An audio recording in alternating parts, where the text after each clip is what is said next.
welcome back to my channel. Make certain to hit the like and subscribe button and ring that notification bell for updates on videos like this and many others. There is one word in the whole of the English language that has the ability to reduce a strong man into a kitten. That one word is Ouija. If I were to say Ouija board to you, what would you think of?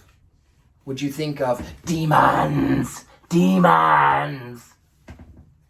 Well, if you lived any time past the 1970s, you would have a lot of pop culture to back you up in that belief.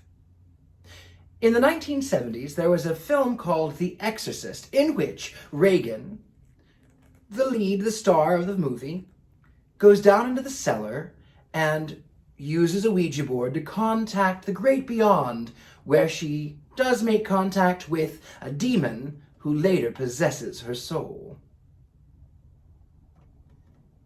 Other films picked up the trope, and now it's commonplace to use the Ouija board as something of evil, of summoning the devil. But it wasn't always this way. In order to understand how the Ouija board works, we must go way back to the 19th century and the spiritualism movement that spread across England and the United States. Spiritualism was a belief in other worlds, in spirits, in angels and demons and all kinds of beings. And many Christians found that it complied with their own belief system. So, men were dying in war, women were dying in childbirth, children were dying of diseases that could now easily have been cured. But there was an overwhelming amount of sadness, of mourning, and those in the corporeal world wanted to reach beyond and see if their loved ones were doing well, if their loved ones were in a better place, if their loved ones had some final words of comfort to give them. In the 1840s, the celebrity sisters, the Fox sisters, conducted seances. They would ask the spirits questions, whom would, of course, answer in the form of knocks on the walls. Did you hear that? Yes, just like that, knocks on the walls. In fact, seances were so popular that even Mary Todd Lincoln, the wife of Abraham Lincoln, the then President of the United States, conducted seances in the White House after the death of their son. After the Civil War, people were so sad with all of the loss, all of the death. There was not many households that were not affected by the tragedy of civil war. And so spiritualism became more ingrained in American psyche. In fact, there were parties, they called them table-tipping parties, where people would gather around tables and they would swear that they did not move the table, but the tables would move. It was commonplace to go to a seance on Saturday night and to go to church on Sunday morning. A seance would be having the medium recite the entire alphabet. A, B, C, D, E, and so on, etc., etc. Then when the spirit would hear the letter it wanted, the spirit would then rap on the table or the floor or the walls, and the seance would continue with the medium going back through the entire alphabet again. A, B, C, D, etc., etc., etc. So it was created the spirit board, where it had all of the numbers, it had all of the letters, so that you could, with more rapid succession, communicate beyond the veil. However, the Ouija board didn't even exist as the Ouija board until the 1890s. In 1890, there was a gentleman, a businessman by the name of Kennard. Now, Kennard was not a spiritualist. He never claimed to be a spiritualist. However, he did see that Americans had a hole in their hearts and had too much money. So, as a businessman, he took this spirit board and created the Ouija board. But it wasn't called the Ouija board yet. It wasn't called the Ouija board until he, a few investors, and his sister-in-law by the name of Peters gathered together around the board, and they asked the spirit board, "What do we call you? What is your name?" And the board spelled out, Ouija.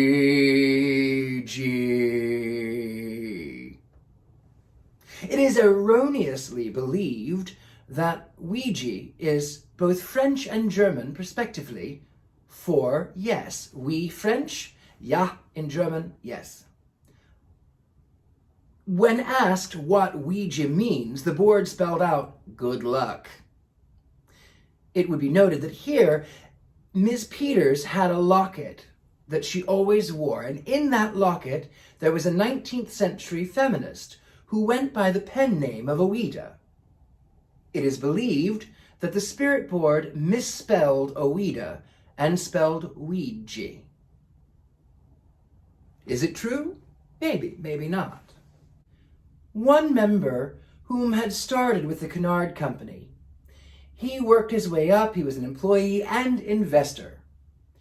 He was noted as the inventor of the Ouija board in his obituary, but it was, of course, erroneous.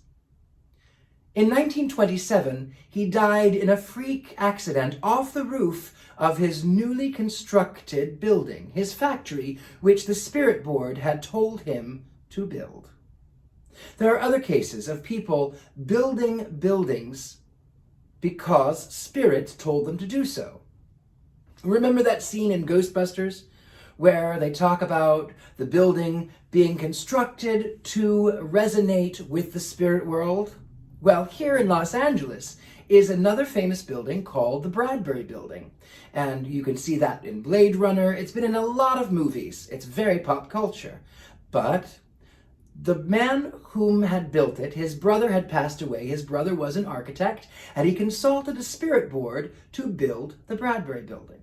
And famously, Sarah Winchester, heir of the Winchester rifle fortune, went to a seance where the medium told her she had to keep building onto her house to appease the spirits of those whom had lost their lives as a result of the Winchester rifles. Though other spirit boards existed, none had the power of the Ouija. They all were fly-by-night, as the case were.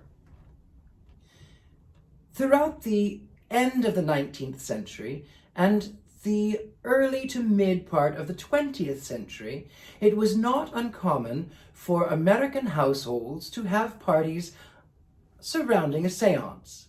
In fact, gentlemen callers would oftentimes bring, as a treat to their desired lady, a Ouija board. Who would have thought? Ouija board and chill, summon a demon, and I'm not going to go any further. I shall allow your imaginations to play for you.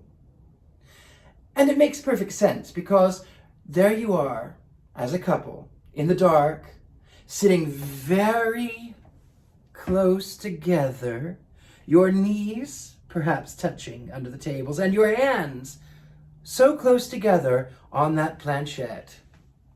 In fact, Norman Rockwell painted a picture of said lovers. And in the 1960s, during the time of Vietnam War, the Ouija board, then owned by Parker Brothers, sold more games, more boards than Monopoly. Even to this day, people come to me and they want to communicate with their grandparents or their lost love or whatever it may be, and I'll bring out the Ouija board and they place their fingers on the planchette and go, "Is it evil? Is it evil? I don't do evil. I don't do evil." And I inform them that it is not evil, that it is in fact about intention. And if your intentions are not evil, you are not going to be summoning the devil or any other form of evil. However, on that, There are energies that can come through the board, and if you give energy to perhaps someone of the name of Zozo, then guess who you're going to have knocking on your board? Zozo. Wee, wee, wee. Your mother cooks socks in hell.